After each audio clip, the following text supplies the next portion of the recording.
Hello, super friends. I'm Dave, Pappy Popper, if you will. Today, across the table, we invite Pixie Kitten to discuss her experiences as a woman playing Magic the Gathering. Our family has 4 kids, including 3 daughters, so this topic becomes very important to me. Let us look at where we have been, where are we now, and where do we hope to be to foster a safe, welcoming, and successful gaming community. I thank Pixie Kitten for her willingness to participate in this ongoing interview series. Let's welcome her now. First of all, I wanted to thank you, Dave, for making this piece and asking me to be a part of it. I think it's a really important topic, and I'm honored to be included in it. Certainly, Pixie Kitten, and thank you.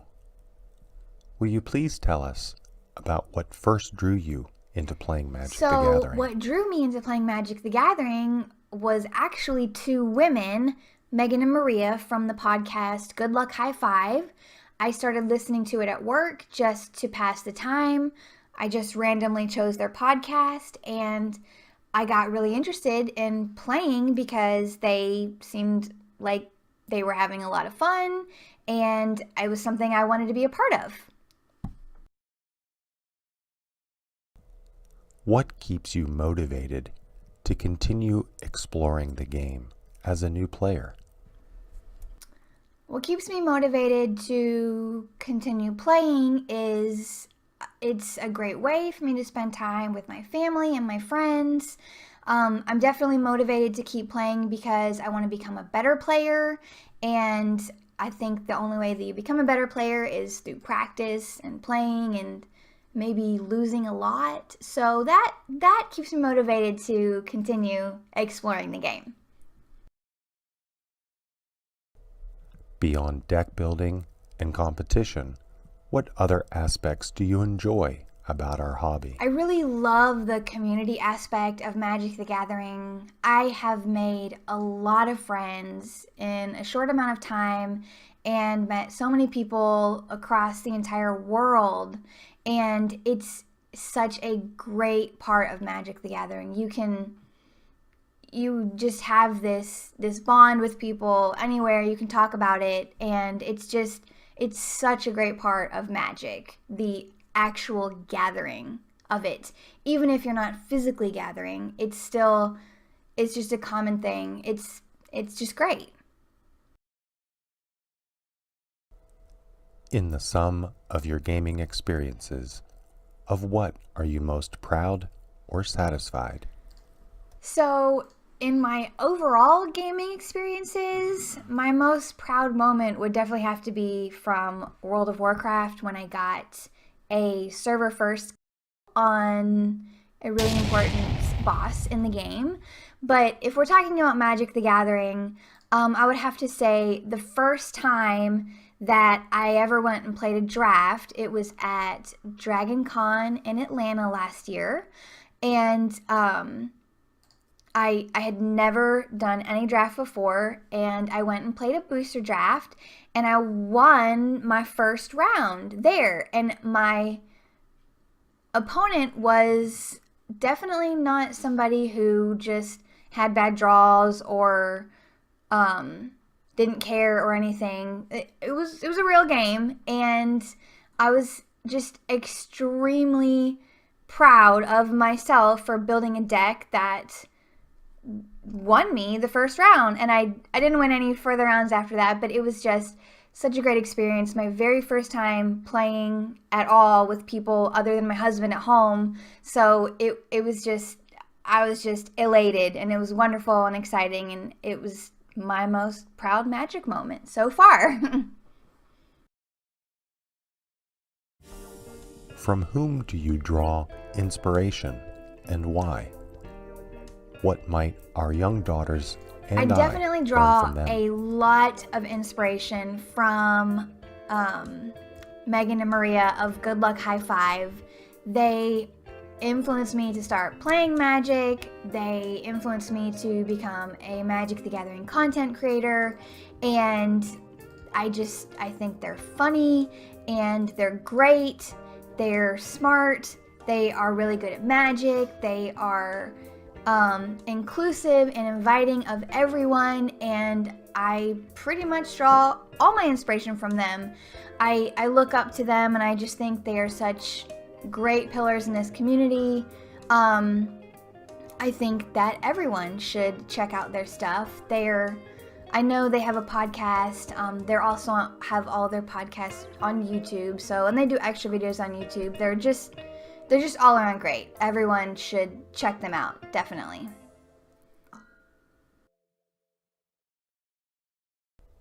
Please describe an important challenge you face as a woman in Magic the Gathering.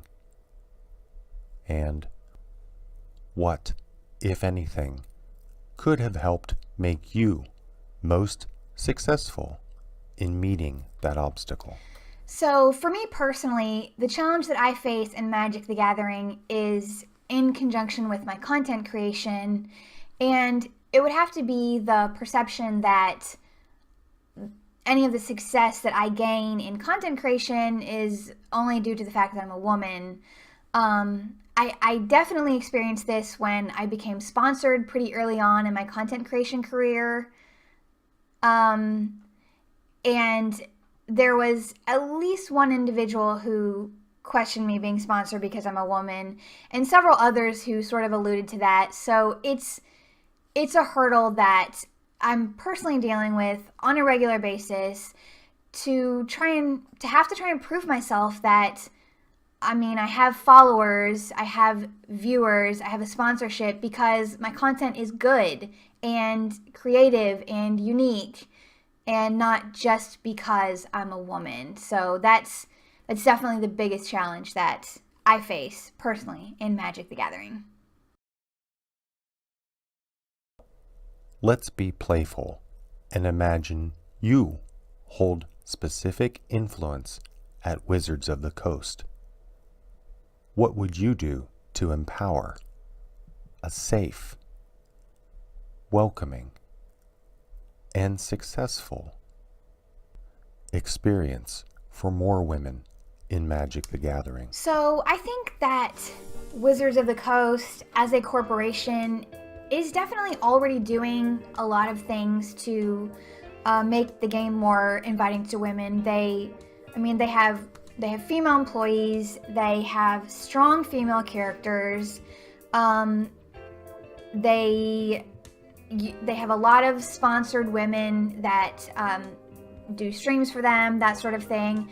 And I really think that they're doing a lot of what a corporation can do to make the game more inviting to women. It's more any problems that there are, it's more within the community and in the player base. And Wizards doesn't necessarily have any sort of control over the individuals that play their game. So I really think that Wizards is doing a lot on their part of what they can to be more inclusive to everyone. This video becomes a time capsule. Can you fill in the blank?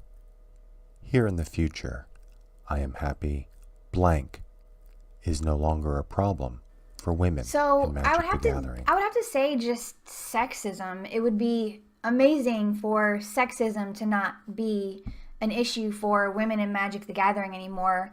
I just recently heard about a woman that made it in the top 8 Mythic ranking on Arena, and there was immediately a tweet that went out from somebody who made a sarcastic comment that she had only gotten that spot because she was dating a pro Magic player. And it's just discouraging and sad to hear somebody say that just immediately as soon as it happens. And it would just be great for that to not even be a thought, not even be spoken, just not even be a thing. Because it doesn't, nobody questioned anyone else that made it. It was just this one woman, and she just so happened to be the only woman that we know about making it in the top 8. And it's just sad. And if that was no longer an issue, and if everyone was thought of to be an equal player, and everyone sort of, just earned their rank because they were good at Magic, that would just be amazing and wonderful. And it just kind of comes down to the player base again, and the individual person having to get over their own prejudices and make the community more inviting and inclusive for everyone.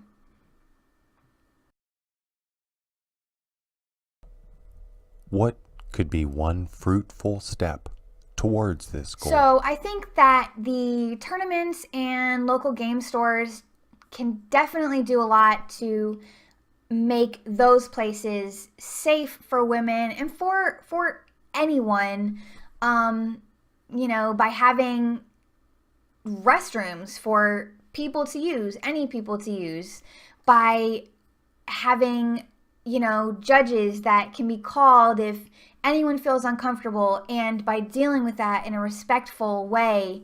But again, it is more of the player base where, an LGS can ban somebody from the store, but it would be after the fact. And so these things can still happen, that are, unwelcome, but it's got to start more with really the player base. There's just, that's sort of the ground level where change has got to come from, to make the entire game more inclusive and more friendly for everyone, every type of person to want to play. So again, I just wanted to thank you so much for having me on here to answer your questions, and I'm glad we can work towards a more inclusive and inviting environment for everyone in Magic the Gathering. Thank you. Thank you for watching and listening to this video. Special thanks to Pixie Kitten for sharing her insights on how to build and maintain a safe, welcoming, and successful gaming community, not just for women, but for all players who enjoy Magic the Gathering. Links to her social media can be found in the video description below. If you enjoyed this interview series or the Pauper format, please consider watching another video and subscribing to this YouTube channel. Until next time, this is Dave, Pappy Pauper, encouraging you to be uncommonly magical.